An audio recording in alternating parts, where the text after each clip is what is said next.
முஸ்லீம் வெறுப்புகளை மூலதனமாக வச்சு தன்னை முன்னிறுத்திக்கிட்டு இருக்கிற மோடி வந்து இப்போ வந்து அரபுலேயே ட்விட்டரில் வந்து அவருடைய கணக்கில் அரபில் வந்து ட்வீட் போடுறார். ஏன்னா எல்லா அரபு மக்களும் பார்க்கட்டும், நாம் வந்து பெரிய உலக அரசியல் தலைவர் நம்ம அப்படிங்கிற ஒரு பிம்பத்தை உண்டு பண்ணுறதுக்காக இவர் வந்து அரபில் வந்து ட்வீட் போட்டு அவர்கள் வந்து மயக்க பார்க்குறார். இந்த ஆடம்பரங்கள்லாம் தேவையே இல்லைங்க. நீ வந்து உண்மையான ஒரு பிரதமராக இருந்து எல்லா மக்களுக்கும், அதாவது முஸ்லீம்களுக்கு ஃபேவராக நடக்க வேணாம், இந்துக்களுக்கு ஃபேவராக நடக்க வேணாம், கிறிஸ்துவர்களுக்கு ஃபேவராக நடக்க வேணாம், நீ வந்து எல்லாருக்கும் பொதுவான ஒரு மனிதனாக இருந்துட்டாங்கனாக்க அதுவே போதும்.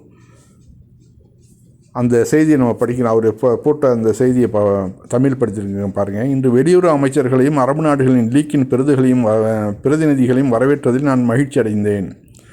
அரபு உலகம் இந்தியாவின் பரந்த அண்டை நாடுகளின் ஒருங்கிணைந்த பகுதியாகும். நாம் ஆழமான நாகரிக பிணைப்புகள், துடிப்பான மக்களுக்கு இடையான தொடர்புகள், வலுவான சகோதர உறவுகள் மற்றும் அமைதி, முன்னேற்றம் மற்றும் ஸ்திரத்தன்மைக்கான பொதுவான அர்ப்பணிப்பை பகிர்ந்து கொள்கிறோம். தொழில்நுட்பம், எரிசக்தி, வர்த்தகம் மற்றும் புதுமை ஆகிய துறைகளில் ஒத்துழைப்பை வலுப்படுத்துவது புதிய எல்லைகளை திறந்து நமது கூட்டாண்மையை இன்னும் பெரிய உயரத்திற்கு உயர்த்தும் என்று நான் நம்புகிறேன் அப்படின்னு அவர் வந்து ட்வீட் போட்டிருக்கிறார். அதாவது ஸ்டார்டிங்லாம் நல்லா தான் இருக்குது, ஃபினிஷிங் சரியா இல்லையோப்பா அப்படிங்கிறது மாதிரி.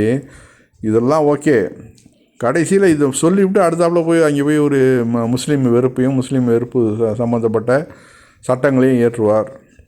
இன்றைக்கி வந்து இந்த தீபக்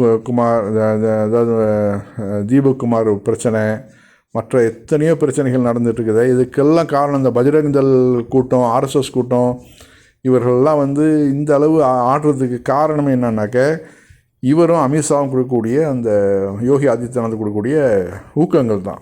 நீ என்ன வேணாலும் பண்ணிக்கப்பா, நாங்கள் ஒன்றும் கண்டுக்க மாட்டோம், நீ எது வேணாலும் பண்ணிக்க அப்படின்னு அந்த பர்மிஷன் கொடுத்ததுனால தான் அவனு இந்த அளவு சொல்கிறானுங்க.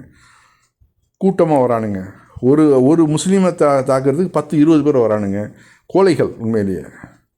கடைசியில் அவன் வந்து முஸ்லீம்கள் வந்து வீரம் இல்லை அப்படிங்கிறான். அவன் மட்டும் வீரத்தை காமிக்க ஆரம்பித்தான்னு வச்சுக்க, நீலாம் வந்து எங்கேயோ போயிடுவேன். அது முஸ்லீம்கள் வந்து அடக்கி வாசிக்கிறாங்க. பொறுமைக்கும் ஒரு அளவு உண்டு. அவர்களுக்கு அதாவது எதிர்க்க ஆரம்பிச்சிட்டாங்கன்னு வச்சுக்க, இந்த இந்தியாவே இந்த நாசமாக போயிடும். அதனால தான் அவங்க வந்து அடக்கி வாசிக்கிறாங்க. நம்ம நாடு வந்து ஏற்கனவே ஒரு தடவை பாகிஸ்தான் அந்த கிறுக்கன் ஜின்னா இழுத்துட்டு போனதுனால நம்ம நாடு வந்து மோசமாக போச்சு. அதே மாதிரி இன்னொரு தடவையும் ஒரு பிரச்சனையை வந்துடக்கூடாது, இந்த நாட்டில் நம்மளால் பிரச்சனை வந்துடக்கூடாது அப்படின்னு அடக்கி வாசிக்கிறாங்க. அது வந்து கோழைத்தனம்னு நினைக்காத.